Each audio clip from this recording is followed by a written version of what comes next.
Disclaimer. This book may contain content that is considered historically inaccurate or culturally insensitive by modern standards. My hope is that by exploring old literature, we will better understand why people of the past thought the way that they did and understand the influences that shape their culture. This video is not intended for young audiences. Hi! I'm Morgan, and today I will be reading to you a story from Myths from Many Lands, and it's from a book, or a series of books, called The Children's Hour, and it's the second book in that set, I think, and it's by Houghton Mifflin. It was published by Houghton Mifflin Co. in 1907. And we are still under Myths of Greece and Rome today, and I will be reading to you Cupid and Psyche by Josephine Preston Peabody.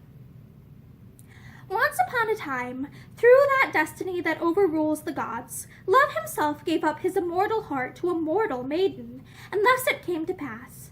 There was a certain king who had 3 beautiful daughters, the 2 elder married princes of great renown. But Psyche, the youngest, was so radiantly fair that no suitor seemed worthy of her. People thronged to see her pass through the city, and sang hymns in her praise, while strangers took her for the very goddess of beauty herself. This angered Venus, and she resolved to cast down her earthly rival. One day, therefore, she called hither her son Love, Cupid, some name him, and bade him sharpen his weapons. He is an archer more to be dreaded than Apollo, for Apollo's arrows take life, but Love's bring joy or sorrow for a whole life long. "Come, Love," said Venus, "there is a mortal maid who robs me of my honors in yonder city. Avenge your mother with this precious Psyche, and wound this precious Psyche, and let her fall in love with some churlish creature made in the eyes of all men." Cupid made ready his weapons, and flew down to earth invisibly. At that moment Psyche was asleep in her chamber, but he touched her heart with his golden arrow of love, and she opened her eyes so suddenly that he started, forgetting that he was invisible, and wounded himself with his own shaft. Heedless of the hurt, moved only by the loveliness of the maiden, he hastened to pour over her locks the healing joy that he ever kept by him. Undoing all his work, back to her dream the princess went, unshadowed by any thought of love. But Cupid, not so light of heart, returned to the heavens, saying not a word of what had passed. Venus waited long. Then, seeing that Psyche's heart had somehow escaped Love, she sent a spell upon the maiden. From that time, lovely as she was, not a suitor came to woo, and her parents, who desired to see her a queen at least, made a journey to the oracle, and asked counsel. Said the voice, "The Princess Psyche shall never wed a mortal. She shall be given to one who waits for her on yonder mountain. He overcomes gods and men." At this terrible sentence the poor parents were half distraught, and the people gave themselves up to grief at the fate in store for their beloved princess. Psyche alone bowed to her destiny.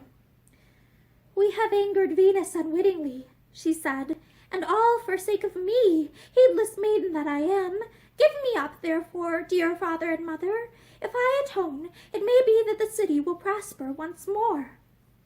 So she besought them, until, after many unavailing denials, the parents consented, and, with a great company of people, they led Psyche up the mountain, as an offering to the monster of whom the oracle had spoken, and left her there alone. Full of courage, yet in a secret agony of grief, she watched her kindred and her people wind down the mountain path, too sad to look back, until they were lost to sight. Then, indeed, she wept, but a sudden breeze drew near, dried her tears, and caressed her hair, seeming to murmur comfort. In truth, it was Zephyr, the kindly west wind, come to befriend her, and as she took heart, feeling some benignant presence, he lifted her in his arms and carried her on wings as even as a seagull's, over the crest of the fateful mountain and into a valley below. There he left her, resting on a bank of hospitable grass, and there the princess fell asleep. When she awoke, it was near sunset. She looked about her for some sign of the monster's approach. She wondered then if her grievous trial had been but a dream. Nearby she saw a sheltering forest, whose young trees seemed to beckon as one maid beckons to another, and eager for the protection of the dryads, she went thither. The call of running waters drew her farther and farther, till she came out upon an open place, where there was a wide pool. A fountain fluttered gladly in the midst of it, and beyond there stretched a white palace wonderful to see. Coaxed by the bright promise of the place, she drew near, and, seeing no one, entered softly. It was all kinglier than her father's home, and as she stood in wonder and awe, soft airs stirred about her. Little by little the silence grew murmurous like the woods, and one voice, sweeter than the rest, took words. "All that you see is yours, gentle high princess," it said. "Fear nothing, only command us, for we are here to serve you." Full of amazement and delight, Psyche followed the voice from hall to hall, and through the lordly rooms, beautiful with everything that could delight a young princess. No pleasant thing was lacking. There was even a pool, brightly tiled and fed with running waters, where she bathed her weary limbs. And after she had put on the new and beautiful raiment that lay ready for her, she sat down to break her fast, waited upon and sung to by the unseen spirits. Surely he whom the oracle had called her husband was no monster, but some beneficent power, invisible like all the rest. When daylight waned he came, and his voice, the beautiful voice of a god, inspired her to trust her strange destiny, and to look and long for his return. Often she begged him to stay with her through the day, that she might see his face, but this he would not grant.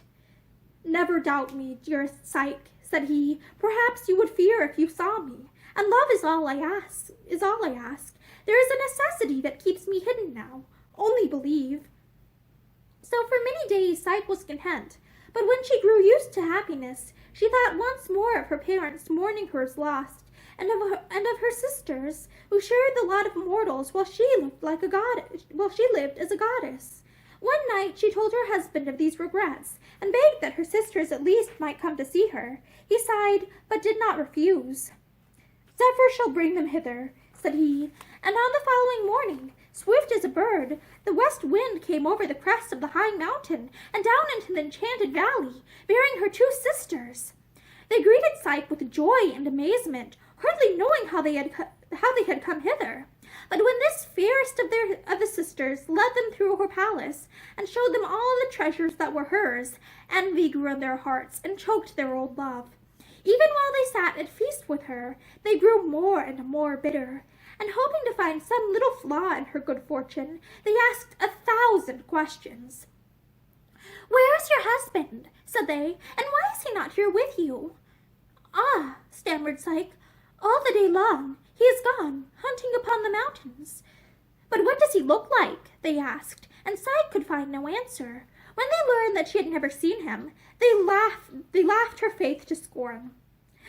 "Poor Psyche," they said, "you are walking in a dream. Wake before it is too late. Have you forgotten what the oracle decreed, that you were destined for a dreadful creature, the fear of gods and men? And are you deceived by the show of kindliness? We have come to warn you. The people told us, as we came over the mountain, that your husband is a dragon, who feeds you well for the present, that he may feast the better some day soon. What is it that you trust? Good words, but only take a dagger some night, and when the monster is asleep, go, light a lamp, and look at him. You can put him to death easily, and all his riches will be yours, and ours."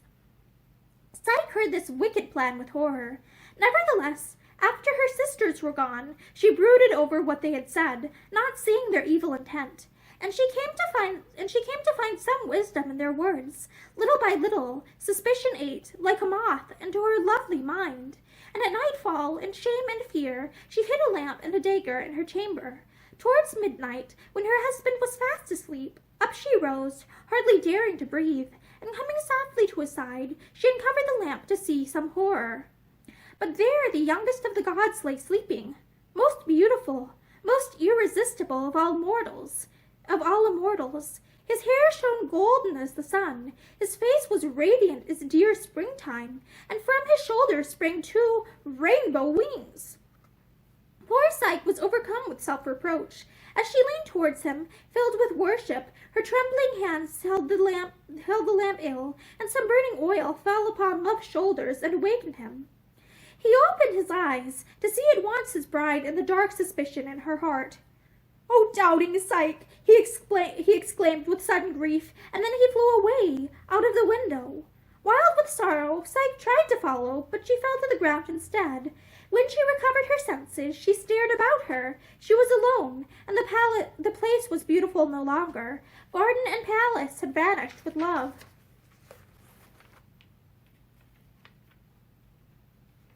And that is the end of Cupid and Psyche by Josephine Preston Peabody. Thank you for listening to the story, and I hope that you have a great day.